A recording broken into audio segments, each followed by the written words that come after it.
أعوذ بالله من الشيطان الرجيم. قل هذه سبيلي أدعو إلى الله على بصيرة أنا ومن اتبعني وسبحان الله وما أنا من المشركين.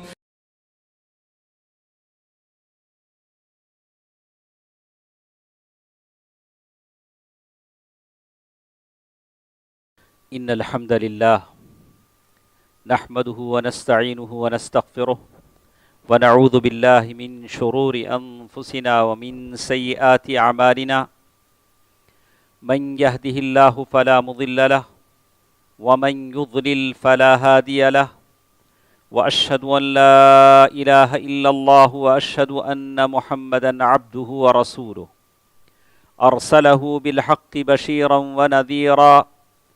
أما بعد فإن خير الحديث كتاب الله وخير الهدي هدي محمد صلى الله عليه وسلم فإن خير الأمور عوازمها وشر الأمور محدثاتها وكل محدثة بدعة وكل بدعة ضلالة وكل ضلالة في النار.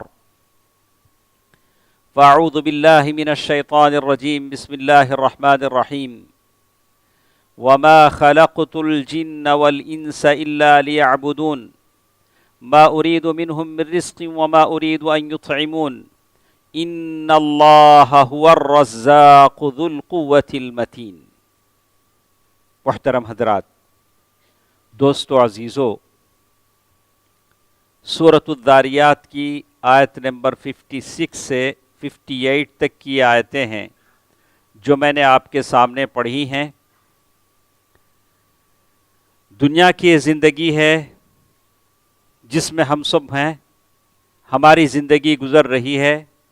اللہ تعالیٰ سے میری دعا ہے کہ اللہ تعالیٰ ہم سب کو حفظ و امان میں رکھے.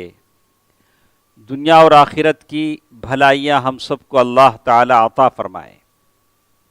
لیکن یہ جو دنیا کی زندگی ہے یہ اس لیے نہیں ہے تکاثر فی الاموال، مالوں کی زیادتی کے لیے کہ کون کتنا کماتا ہے اس سے زیادہ میں کماؤں، والاولاد، بچوں کی زیادتی کے لیے، آپس میں ایک دوسرے پر فخر کرنے کے لیے.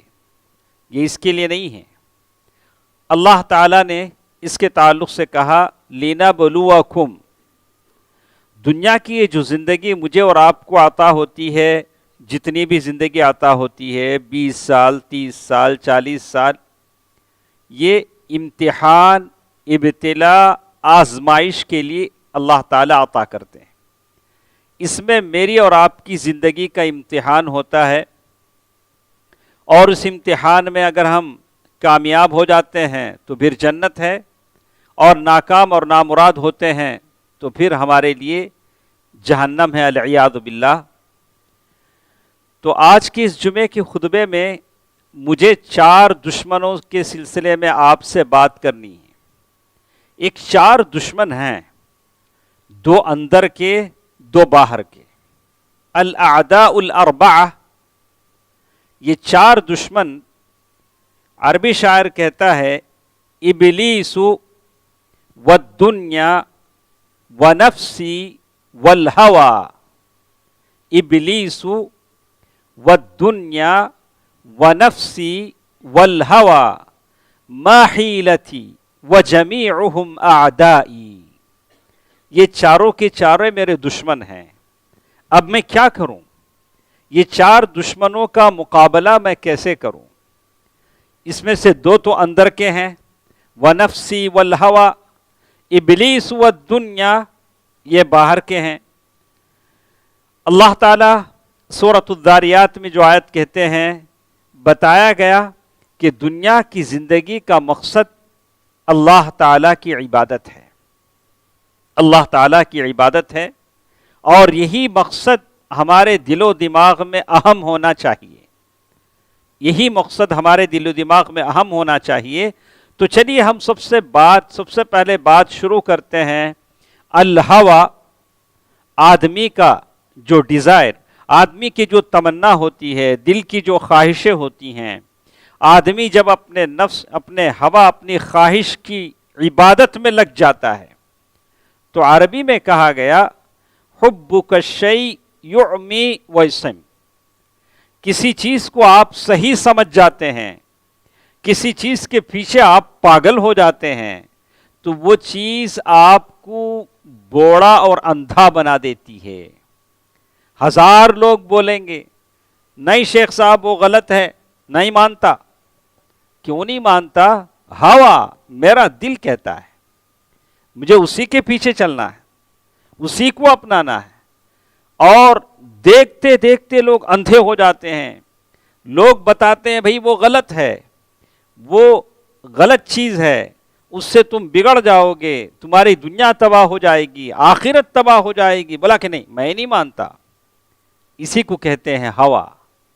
اور ہوا یعنی آدمی اپنے مائنڈ سیٹ میں کسی چیز کو بنا لیتا ہے کہ یہ جو کام میں کر رہا ہوں وہ صحیح ہے۔ جیسے یہودی اللہ کے نبی صلی اللہ علیہ وسلم کے مدینہ آنے سے پہلے اللہ کے نبی صلی اللہ علیہ وسلم کے بارے میں لوگوں کو بتاتے تھے ایک نبی بھیجا جائے گا، وہ اس نبی کی یہ علامتیں ہوتی ہیں۔ فَلَمَّا جَاءَهُمْ مَا عَرَفُوا بِهِ، لیکن جب اللہ کے نبی صلی اللہ علیہ وسلم آئے، انہوں نے آنکھوں سے دیکھ لیا، چونکہ ان کے خاندان سے نہیں تھے انہوں نے مانا نہیں، بولا ہم نہیں مانتے، ہم نہیں مانتے، اور دشمنی کرتے رہے، دشمنی کرتے رہے، یہاں تک کہ بعض کو جلا وطن کیا گیا، بعض قتل کیے گئے۔ ہوا یہ بہت ہی، ہوا کے معنی وہ ہوا نہیں جو چلتی ہے، ہوا یہ گول جو ہا ہوتی ہے، یعنی نفس کی وہ خواہش جو غلط طور سے کسی کے دل میں بیٹھ جاتی ہے۔ آپ کسی چیز کو لے کر دل میں جو بٹھا لیتے ہیں اور ساری دنیا سے آپ اندھے اور بہرے ہو جاتے ہیں، اسی کے پیچھے چلتے ہیں۔ آج کی نوجوان نسل بتایا جاتا ہے کہ یہ چیز غلط ہے، یہ عقیدہ غلط ہے، یہ فکر غلط ہے، یہ چیز تمہیں تباہ کر دے گی، لیکن مانتے نہیں، مانتے نہیں، اس لیے کہ وہ چیز ان کے دلوں میں بیٹھ چکی ہے، اس سے وہ باز آنے والے نہیں ہیں۔ اسی لیے اللہ تعالیٰ نے سورۃ الجاثیہ آیت نمبر 23 میں کہا افرأیت من اتخذ الہہ ہوا، کیا تم نے اس آدمی کو دیکھا جس نے اپنی نفسانی خواہش کو اپنا معبود بنا لیا، اسی کے پیچھے وہ چلتا ہے۔ سارے لوگ سمجھاتے ہیں، ماننے کو تیار نہیں ہیں۔ نتیجہ کیا ہوتا ہے؟ وختم علی سمعہ، وختم علی سمعہ وقلبہ وجعل علی بصرہ غشاوہ، اللہ تعالی اس کے کانوں پر، اس کے دل پر مہر لگا دیتے ہیں، اس کے آنکھوں پر پردہ پڑ جاتا ہے، آپ ہزار بولیں گے وہ مانے گا نہیں۔ اب ہم لوگ یہ کہتے ہیں چلو اب اس کے دل پر مہر لگا دی گئی، یہ ماننے والا نہیں ہے۔ تو اس کا سبب کیا ہوتا ہے؟ آدمی اپنے من میں جو بٹھا لیتا ہے اسی کی پیروی میں کیوں لگ جاتا ہے؟ تو علماء نے کہا کہ ایک تو حسد ہو سکتا ہے، جلد سی یہ تو حسد ہو سکتا ہے، جیسے مدینے کی یہودیوں نے اللہ کے نبی صلی اللہ علیہ وسلم کے ساتھ کیا، حسد کی وجہ سے اللہ کے نبی صلی اللہ علیہ وسلم کی رسالت کا انکار کیا۔ یا تو یہ ہو سکتا ہے حب الریاسہ، یعنی بڑا بننے کی خواہش، آدمی اپنے دل میں اس چیز کو بٹھا لیا، لوگ ہزار سمجھاتے ہیں لیکن ماننے کو تیار نہیں ہیں۔ جیسے فرعون نے کہا وقال فرعون ذرونی اقتل موسیٰ ولیدع ربہ انی اخاف ان یبدل دینکم او ان یظہر فی الارض الفساد۔ فرعون نے کہا ذرونی اقتل موسیٰ، ارے مجھے تھوڑا چانس دو، مہلت دو کہ میں موسیٰ علیہ السلام کو قتل کر دوں۔ کیوں؟ موسیٰ علیہ السلام کیا کرتے ہیں؟ انی اخاف ان یبدل دینکم، یہ تمہارا دین بدل دینا چاہتے ہیں۔ موسیٰ علیہ السلام تمہیں بددین بنا دینا چاہتے ہیں۔ آج بھی لوگ کیا کرتے ہیں؟ ہم ان کے سامنے توحید کی باتیں بتاتے ہیں، اچھا نماز پڑھنے کا طریقہ بتاتے ہیں، نماز ایسا پڑھو، شادیاں ایسے کرو، میتوں کو ایسے دفناؤ، خبر ایسی کھودو، ارے میت دفن کرنے کے بعد وہ جھاڑ نکو لاؤ، وہ جھاڑ لا کے تمہارے بابا کے سر پہ گڑاؤ نکو، سنتے نہیں؟ اچھے اچھے لوگ یہ ہوا ہے، دلوں میں بٹھا لیا اس چیز کو، بولا کہ ایسا کرنا چاہیے، ایسا کرنا چاہیے کہ یہ ساری چیزیں ہیں، اور بولتے ہیں ارے یہ لوگ ان یظہر فی الارض الفساد، یہ دین کو بگاڑنے والے لوگ ہیں، یہ ایسا ٹولہ ہے جو ہمارا عقیدہ خراب کر دیتا ہے۔ یہی بات تو فرعون نے بھی کہا تھا۔ یہ جو موحدین ہیں، یہ جو صلحاء ہیں، یہ موحدین کی جو چند افراد کی جو جماعت ہے، اس کے سلسلے میں اس نے فرعون نے بھی کہا تھا کہ یہ موسیٰ اور موسیٰ علیہ السلام کا جو گروہ ہے، اخاف ان یبدل دینکم او ان یظہر فی الارض الفساد، یہ زمین میں فساد پھیلائیں گے یا تمہارے دین کو بدل دیں گے۔ کیا آج ایسا موحدین کے تعلق سے کہا نہیں جاتا؟ توحید پرستوں کے تعلق سے لوگ جو کہتے ہیں ایسی باتیں تو کہتے ہیں، یہ سبب ہے اپنے نفسانی خواہشات کی معبود بنا لینے کا۔ انہوں نے اپنے نفس کو اپنا معبود بنا لیا، وہ نفس کے پرستار بن گئے، اپنے خواہشوں کے پرستار بن گئے۔ کبھی ایسا ہوتا ہے الجاہ والمنزلہ، کسی بڑے مرتبے پہ پہنچ گئے ہیں، کوئی بڑا مرتبہ مل گیا ہے، اس سے وہ اترنے کو تیار نہیں ہیں، کہتے ہیں کہ اگر ہم حق مان لیں گے تو اتر جائیں گے۔ کبھی اپنے نفس کی پیروی، الہویٰ جسے کہتے ہیں، یہ جو دشمن ہے، یہ جو سب سے بڑا دشمن ہے جو ساری چیزوں کو بگاڑ دیتا ہے، تو آپ کیسے کریں؟ اپنا جو دل کی خواہش ہے اسے اللہ کے تابع کریں۔ بہت سارے لوگ کہتے ہیں میں میری مرضی سے جیوں گا، تمہیں تمہاری مرضی سے جیو۔ گھر میں اولاد اپنے باپوں سے ایسی کہتی ہے، آپ کو ہم سے کیا لینا ابا، آپ اپنا حساب سے جیو، میں میرے حساب سے جیتا ہوں۔ ایسے جیتے ہیں؟ ارے تم بھی اللہ کے حساب سے جینا ہے، مجھے بھی اللہ کے حساب سے جینا ہے۔ ہم سب اللہ کے بندے ہیں، ہم اپنی مرضی کے مالک نہیں ہیں۔ کیا آپ اپنے حساب سے جیو، میں میرے حساب سے جیوں؟ ہماری دل کی خواہشیں اللہ کے تابع ہیں۔ کپڑے ہمارے، ہماری گفتار، ہمارا چہرہ، ہمارا بول چال، ہماری ساری چیزیں اللہ تعالیٰ کے تابع ہوں گی۔ جیسے اللہ کے نبی صلی اللہ علیہ وسلم شریعت لائے اس کے تابع ہوں گی۔ ایسا نہیں ہوگا انا علی کیفی وانا علی کیفک، میں مرضی سے، میری مرضی سے جیتا ہوں، آپ اپنی مرضی سے جیو۔ یہ دہریہ ملحدانہ رواج ہے، ایسا رواج ہمارے پاس نہیں ہے۔ تو بہرحال یہ دشمن ہے کہ آدمی اپنے نفس کا پرستار بن جائے، اور آدمی اس بات کا خیال رکھے کہ اس کا اثر آدمی کے زندگی پر ہوتا ہے، اس لیے کہ یہ دین کا راستہ بڑا مشکل ترین راستہ ہے۔ یہ دین کا وہ راستہ ہے جس کے لیے نوح علیہ السلام رات دن روتے رہے۔ نوح اتنا روتے رہے کہ نوح کہلائے۔ اسی دین کی ترویج اور اشاعت کے لیے ابراہیم علیہ السلام کو آگ میں ڈالا گیا، اور اسی دین کی ترویج اور اشاعت کے لیے اللہ کے نبی صلی اللہ علیہ وسلم کے دانت زخمی ہوئے، پیشانی توڑی گئی، پیشانی سے خون بہنے لگا، اسی دین کو پھیلانے کے لیے۔ اور ہم چاہتے ہیں کہ ہم اپنے بستر پر سوتے رہیں، جنت ہم کو مل جائے۔ تو میں جتنے ہمارے ساتھ بیٹھے ہیں آپ کو علماء کرام کی یہ بات سنا دوں۔ علماء کرام نے کہا کہ حضور لصلاۃ الفجر میزان ایمانی، کہتے ہیں کہ فجر کے نماز میں حاضر ہونا یہ آپ کے ایمان کا ترازو ہے۔ جتنے میرے ساتھ ہیں یا میری آواز سنیں گے، یہ اچھی طرح سمجھ لیں کہ کتنے لوگ ہیں جو فجر کے وقت سو جاتے ہیں۔ کہا کہ یہ تمہارے ایمان کا امتحان ہے، تمہارے ایمان کا امتحان ہے کہ مسجد سے جو آذان فجر کی ہوتی ہیں یہ گائے اور بیل کے لیے نہیں ہوتی ہیں۔ کیا آپ ایسا سمجھتے ہیں کہ مسجد کی اذان کسی گائے بکرے کے لیے ہوتی ہے؟ ارے تو وہ ہم مسلمانوں کے لیے ہوتی ہے، اور ہم مسلمان ہیں۔ شیطانوں نے اتنا بوجھل بنا دیا ہے، صحیح حدیث میں کہا گیا کہ آپ فیصلہ کر لیں، آپ اور ہم یہ فیصلہ کر لیں، اگر ہم فجر کی نماز میں نہیں آتے ہیں، فجر کی نماز میں حاضری نہیں دے سکتے ہیں، تو اپنی پیشانی پر لکھ لیں العیاذ باللہ منافق ہیں۔ اس میں دو رائے نہیں، نفاق عملی، نفاق اعتقادی۔ تو کہا کہ یہ نفاق عملی ہے، آپ جب صبح اٹھیں گے تو آپ منافق ہیں، اس میں کوئی دو رائے نہیں. آپ ایسی ویسی باتیں کہہ کے اپنے دل کو تسلی نہ دیں. چلے گا، ہو سکتا ہے. بعض علماء نے کہا نہیں، یہ سب ڈھکوسلے باتیں ہیں، اپنے آپ کو دھوکہ دینے کی باتیں ہیں.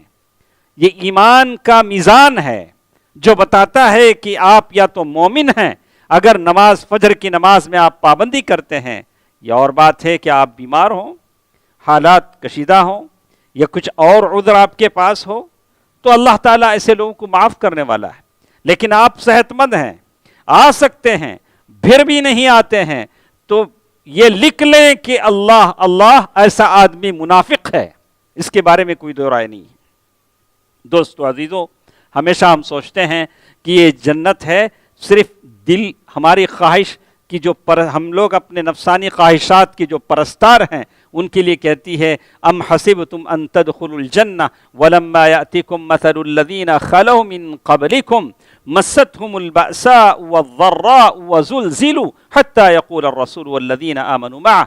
کہتے ہیں کہ ہم زندگی میں آزمائے جائیں گے، تو اللہ آپ کو آزماتا ہے فجر کی نماز کی حاضری میں. اس آزمائش پر آپ برابر نہیں ہیں.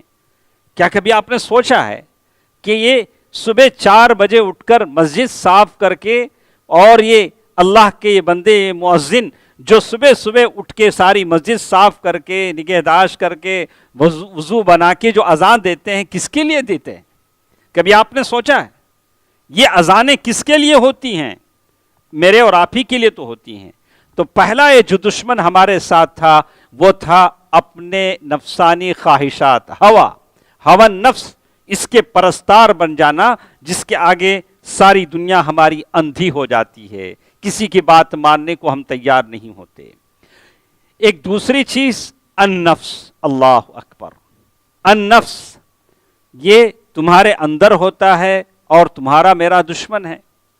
سول النفس، یہ جو نفس ہے، وما ابرئ نفسی ان النفس لامارۃ بالسوء، یہ جو نفس ہے جس کے بارے میں اللہ تعالیٰ نے کہا وَنَفْسٍ وَمَا سَوَّاهَا فَأَلْهَمَهَا، اس نفس کا پیدا کرنے والا اللہ سبحانہ و تعالیٰ ہے.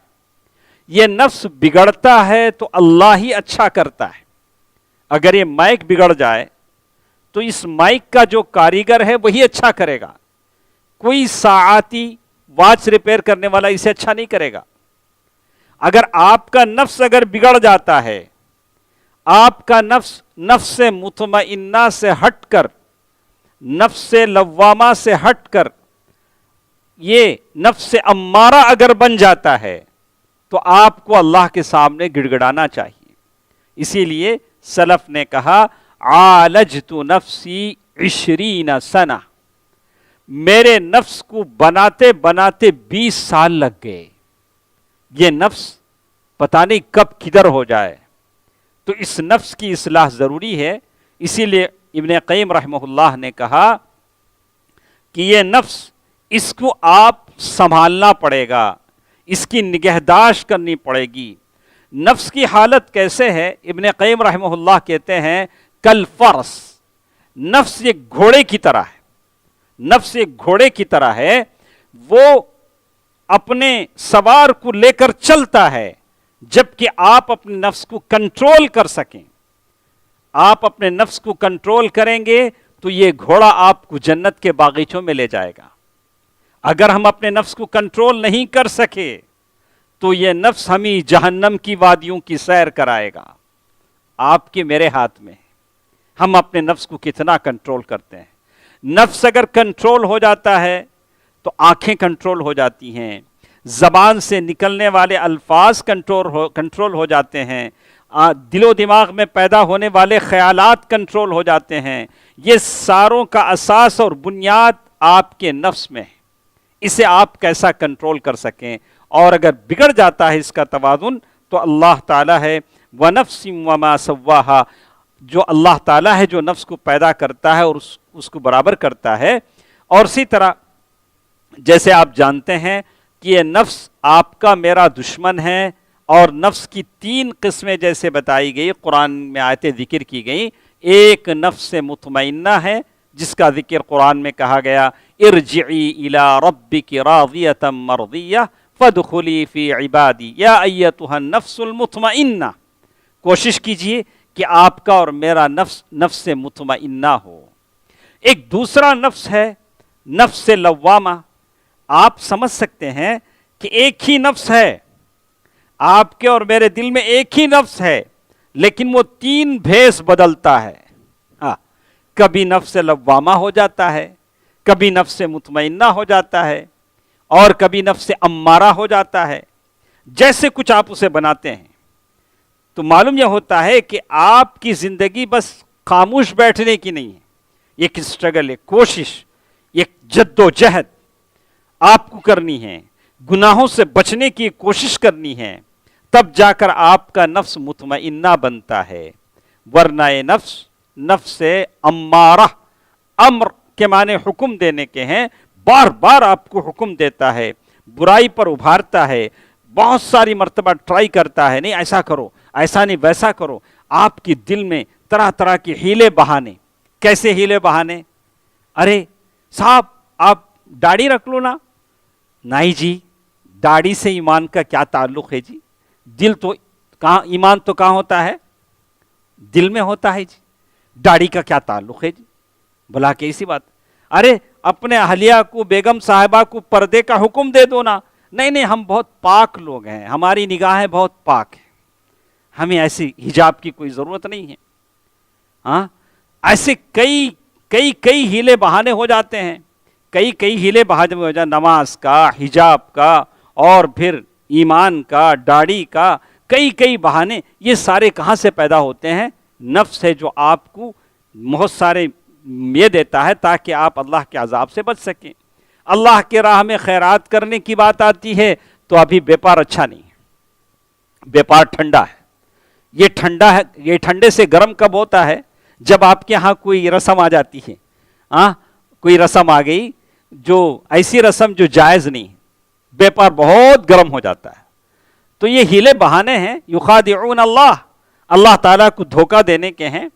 اللہ تعالیٰ جانتا ہے کہ کون اس کو دھوکہ دیتا ہے۔ بیرکے تو یہ نفس ہے جو آپ کا اور میرا دوسرا دشمن ہے، اس سے بچنے کی کوشش کی جائے۔ ایک اور جو دشمن ہے شیطان ہے۔ شیطان ہے جس کی عداوت ہماری بہت پرانی دشمنی ہماری شیطان سے ہوتی ہے، اور یہ شیطان آدمی کو گمراہ کرتا ہے۔ وقاسمہما انی لکما لمن الناصحین، اللہ تعالیٰ نے کہا ان ھذا عدو لک ولزوجک، دیکھو یہ جو شیطان ہے یہ تمہارا دشمن ہے اور تمہاری بیوی کا بھی دشمن ہے، اس سے بچو۔ اور انسان ہے بئس للظالمین بدلا، اللہ تعالیٰ نے اسے کہا کہ دشمن بناؤ تو یہ دوست بناتا ہے۔ ارے کیا بدل تم نے لیا ہے، کیسی بات تم نے بدل دی ہے؟ اللہ تعالیٰ نے کہا کہ اسے دشمن بناؤ، فاتخذوہ عدوا، اسے دشمن بنا کے رکھو، تو ہم نے اسے دوست بنا لیا، اور وہ ہے کہ ہمیں گمراہ کرتا ہے۔ کیا کیا کرتا ہے؟ یعدہم ویمنیہم وما یعدہم الشیطان الا غرورا، جھوٹی امیدیں دلاتا ہے، ایسا کرو، ایسا حرام کمائی سے ذرائع سے کما لو، کسی کو دھوکہ دے لو، کسی کا نقصان کر لو، جھوٹی قسم کھا لو، اور فلاں کام کر لو۔ یعدہم ویمنیہم، شیطان یہی سارے کام کرتا ہے، کبھی دل میں وسوسے ڈالتا ہے، کبھی کسی بات پر ابھارتا ہے، لڑائی پر ابھارتا ہے، معمولی بات پر بیوی کے ساتھ کہے گا طلاق طلاق، کوئی لڑائی نہیں، یہ شیطان کی طرف سے ہوتا ہے، شیطان کی طرف سے ہوتا ہے۔ یہ طلاق کے الفاظ کا زبان سے نکالنا، بیوی شوہر اور بیوی کو لڑا دینا، بچوں کو باپ کے ساتھ لڑا دینا، کسی کا خون بہا دینا، یہ سارے کے سارے شیطان کی طرف سے ہوتے ہیں۔ الصد عن ذکر اللہ، اللہ کے ذکر سے آدمی کو روکنا، یہ بھی شیطان کی طرف سے ہوتا ہے۔ اگر ہمارے اندر سستی مستی آ جاتی ہے، فجر کی نماز کو ہم اٹھ نہیں سکتے، بعض ہمارے ایک شیخ نے کہا کہ فجر کی نماز میں کچھ لوگ آ نہیں سکتے، بالکل صحیح ہے، لیکن کسی مسجد کی طرف سے اعلان ہو جائے کہ بھئی ہر فجر کی نماز میں آنے والے کو 1000 روپے ملیں گے، تو لوگ مسجد کے دروازوں پر سو جائیں گے، گھر کو نہیں جائیں گے، یا 3 بجے آ کر مسجد کے دروازے پر رہ جائیں گے. ایسے بھی لوگ ہیں، اللہ کے بندے ہیں. تو بات یہ نہیں کہ آدمی نہیں اٹھ سکتا ہے. جو آدمی اپنے کاروبار کے لیے اٹھ سکتا ہے، جو بچے اپنے کالج کے لیے اٹھ سکتے ہیں، جو بچے اپنے اسکول کے لیے اٹھ سکتے ہیں، جو خواتین اپنا گھر کا کام کاج کے لیے اٹھ سکتی ہیں، وہ فجر کی نماز کے لیے کیوں نہیں اٹھ سکتی؟ بس ایمان کی بات ہے. ایمان میں جیسے تیزی ہوتی ہے، ویسے اعمال میں ویسے ہی شوق ہوتا ہے. الغضب، شیطان آدمی کو غصہ دلاتا ہے. اللہ کے نبی صلی اللہ علیہ وسلم سے ایک صحابی نے 3 مرتبہ پوچھا تو یا اللہ کے رسول مجھے نصیحت کیجئے، تو اللہ کے نبی صلی اللہ علیہ وسلم نے کہا لا تغضب، غصہ مت ہو، غصہ مت ہو. یہ غصہ ہے جو آتا اکیلے ہے، جاتا بہت ساری چیزوں کے ساتھ. آپ کی میری شرافت کو لے جائے گا، کسی کی جان لے جائے گا، کسی کی عزت لے جائے گا، کسی کا خون لے جائے گا. غصہ ایسی چیز ہے. لا تغضب، لا تغضب. البخل، بخیلی شیطان کی طرف سے ہے. التکاسل فی الطاعات، اطاعت اور بندگی میں یہ شیطان کی طرف سے یہ ساری چیزیں ہوتی ہیں. بہرحال بہت ساری چیزیں ہمارے ساتھ ہیں. میں اسی پر بات ختم کرتے ہوئے، ایک چوتھا دشمن ہمارے ساتھ ہے، وہ تو دنیا ہے. ہم سب جانتے ہیں انما اموالکم واولادکم فتنہ، دنیا ہے. علماء نے دنیا کو ایک بوڑھی عورت سے تشبیہ دی ہے، جس کے سر میں کوئی سفید بال نہیں، جس کے منہ میں کوئی دانت نہیں، جس کے چہرے پر جھریاں پڑی ہیں، پھر بھی لوگ اس کے پیچھے بھاگتے ہیں. پھر بھی لوگ کیا کرتے ہیں؟ اس بوڑھی عورت کے پیچھے بھاگتے ہیں. ہاں، الدنیا حلوۃ خضرہ، دنیا بڑی میٹھی ہے، لیکن اس سے اتنا فائدہ اٹھایا جائے جتنا آپ اور ہم فائدہ اٹھا سکتے ہیں. دنیا میں رہ کر آخرت کو بنانا یہ سب سے بڑی چیز ہے. وَاعْلَمُوا أَنَّمَا الْحَيَاةُ الدُّنْيَا لَعِبٌ وَلَهْوٌ. انما اموالکم، جن بچوں کو ہم گود میں بڑے لاڑ و پیار سے پالتے ہیں، وہ بچے ہمارے کوئی کام نہیں آتے، ہمارے لیے فتنہ ہیں. جس مال کے لیے ہم نے دنیا میں اپنی ساری زندگی تج دی، قربان کر دیا، وہ مال ہمارے لیے فتنہ ہے. جو مال ہم بچا بچا کر رکھتے ہیں، وہ مال اپنے بچوں کو دینے کے لیے رکھتے ہیں. جو مال آپ حفاظت کرتے ہیں وہ اپنے بچوں کے لیے ہے. جو مال آپ خرچ کرتے ہیں تمہارے لیے صدقہ جاریہ ہے. کتنے لوگ ایسے ہیں جو اپنی زندگی میں کچھ نہیں کر سکے؟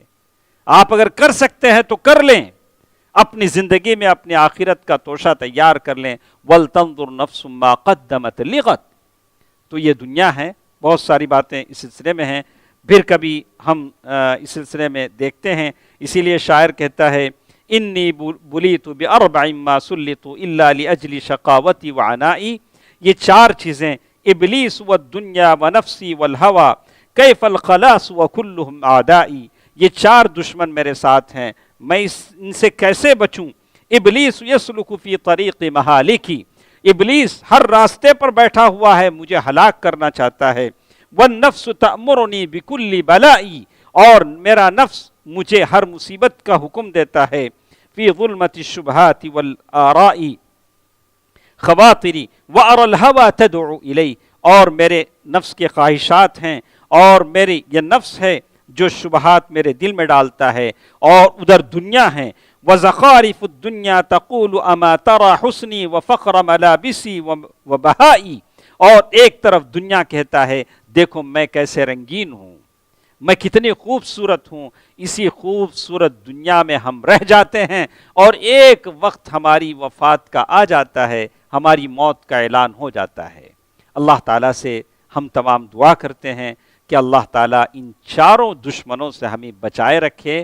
خاص کر یہ شیطان، اس سے بچنے کا بس ایک ہی راستہ آپ کا میرا ہے، وہ دعائیں ماثورہ ہیں، صبح شام کی دعائیں ہیں، مناسبات کی دعائیں ہیں. ان دعاؤں کو یاد کریں، اپنے بچوں کو یاد دلائیں، اور خود پڑھنے کا التزام کریں. اللہ تعالیٰ سارے مسلمانوں پر رحم فرمائے. یا اللہ عالم اسلام کے تمام مسلمانوں پر رحم فرما. ہم میں سے جو بیمار ہیں انہیں شفا بھی عطا فرما، شفا کلی عطا فرما، شفا عاجلہ عطا فرما. یا اللہ ہم تمام کے مرحومین کی مغفرت فرما. آمین. صدق اللہ العلی العظیم. ونفعنی وإياكم بالآیات والذکر الحکیم. انہ تعالی جواد ملک کریم والرؤوف الرحیم.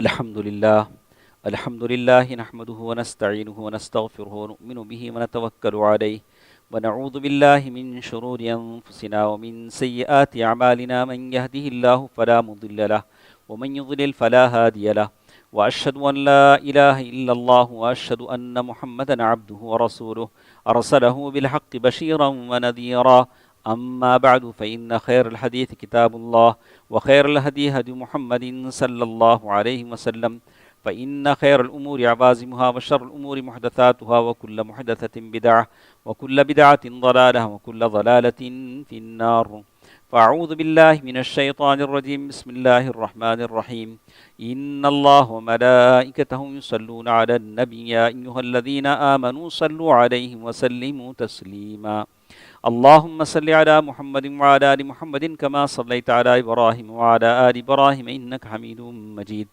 اللهم بارك على محمد وعلى آل محمد كما باركت على إبراهيم وعلى آل إبراهيم إنك حميد مجيد اذكروا الله يذكركم وادعوه يستجب لكم ولذكر الله تعالى وأولى وعز وجل وأتم وأهم وأكبر